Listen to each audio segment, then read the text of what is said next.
We all get angry in different ways. And I think that it's very telling about a person in terms of how they get angry. It's almost like revealing your star sign. And so I'm going to full cards on the table. I'm a yeller. I go from 0 to 100, where I like to think I'm a relatively upbeat, uh, you know, kind of glass half full type of person most of the time. Don't let things get to me. Then occasionally out of nowhere, something will get to me. And oh fucking start screaming. As it's happening, I'm like, yeah, this is over the top most of the time and uncalled for. And the yelling will start. I'll be like, yeah, fucker, yeah, I'm sorry for doing that. It's like you always have to, because I've done it so many times.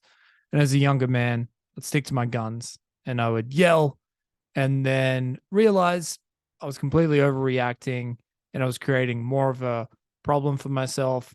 Yet I would, dig my heels in and be like, no, I was meant to yell. And then, yeah, it would just be problematic. But now when I start yelling, I like to think I don't do it as much anymore. But when I do it, I always kind of like land with an apology now because I'm like, yeah, I shouldn't have done that. So anyway, if you're a yeller, I think that you will, at least I have in the past, and I imagine I will, uh, moving forward, is you clash with those who kind of stew on their grievances.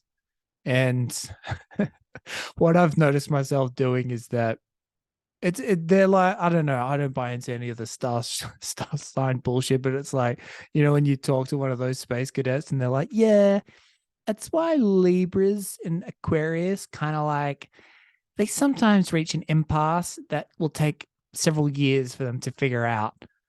Um, yeah, maybe that's what happens with yellers and the stewers.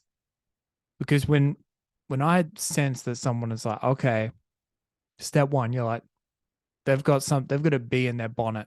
Something's up with that person over there. Stage two is like, oh, it's something that I've done. And then stage three for me is like, okay, they're not bringing it up. Um, I've given them an opportunity to be like, here I am. Let's do this. Do you want to talk about what's going on inside you? And then stage four is like, all right, no, you've been given the opportunity. Now it's like pretend I don't notice that you're furious. So people who know me well can probably know that I play this game and I'm kind of like goading them passive aggressively, trying to make them more furious. But it works particularly well in like professional settings or I don't know. Uh yeah, just dealing with cunts basically, where they're too afraid to come out and say how they're feeling. Pretend you don't notice, and it makes them furious. And essentially, it's kind of like it's a game of 4D chess because all right, so you've done something. And to be clear here, let's say that this is something minor.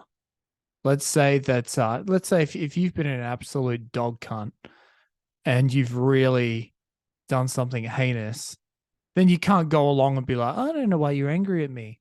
It's like, because my fucking sister's dead. Yeah, that doesn't count. So let's say it's just the kind of like the push and pull, the rough and tumble of the human experience. You've kind of rubbed each other up the wrong way. You've done something, you're not 100% sure what it is, or you may be sure what it is, but it's relatively minor. So here's how the game of 4D chess plays is that you do that thing. You're not aware, but it makes the stewer angry. They stew on it. They're stewing either consciously or subconsciously. It's even funnier when they're trying to hold it in, but they're just incapable of doing it. The stewing is so prevalent that they can't hold it in, and they're like, oh, I'm so fucking angry at that cunt, but I don't have the balls to say anything. They're stewing on it, so then you ignore it, um, and then it becomes like this game of chicken. It's like, well, who's going to bring it up? Is it is it my responsibility because I want to hash it out? I've done that in the past where I've been like, you're angry at me. What the fuck's going on? And it doesn't work out. what I've come to realize is that if someone's stewing on something, it's their problem. Even if you have done something kind of shitty, it's like, well, I can't read. I do a lot of shitty things. I can't read your mind, buddy. Tell me which one it is. But yeah, it's basically their responsibility, and also you can't like they're only going to tell you about something when they're ready either. So you kind of have to pretend. Well, you can't bring it up. So you can either like stew on it yourself, or you can just go about your business and pretend not to notice. So that's what I try and do. Um, because then yeah, like you bringing it up and saying you're angry at me, and it's like, well, you're not. This is not the right situation to bring this up. So then you've lost. Then they're kind of like, well, I've got you 2-0. Then you can't claw this victory back. Um, so yeah, you just pretend they don't notice, and then you kind of get in some instances you gain the moral high ground because the longer they stew on it, the, the especially if it's something minor, then they're like, well, why am I stewing on? Then almost they're stewing in their passive aggressiveness or their avoidance of the issue. In some situations, becomes bigger than the initial grievance. So there's another reason for just to pretend that it hasn't happened. But yeah, it is a game of 4D chess. You can tell a lot about a person in terms of how they argue. And also, like, I think sometimes you hear all these stories of like middle-aged people who have to get together when they're a lot older. They used to be friends when they were younger, and then they get back together for like a funeral or someone's fifth marriage, you know, like in their 50s or 60s. And it's a very common story when people are like, yeah, fucking hate that cunt. And someone's like, well, why are you upset with them? Is I can't even remember. It's 40 years ago. So it's like these things can these things can last a long time.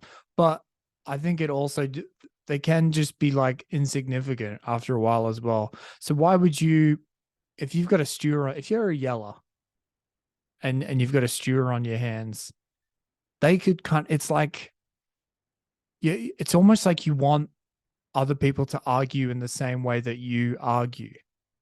Like you want them to because your way of arguing, you maybe don't think of it as like right, but it's right for you.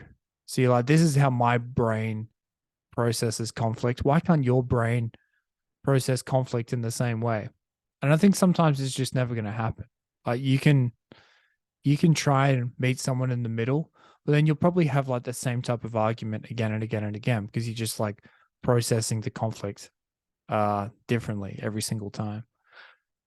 So anyway, it is a lot of fun though to pretend not to notice and to kind of just like dangle it out there, be like, oh, what's the matter? And yeah, I don't know. It might blow over. They'd be like, yeah, what was I angry about? That was retarded.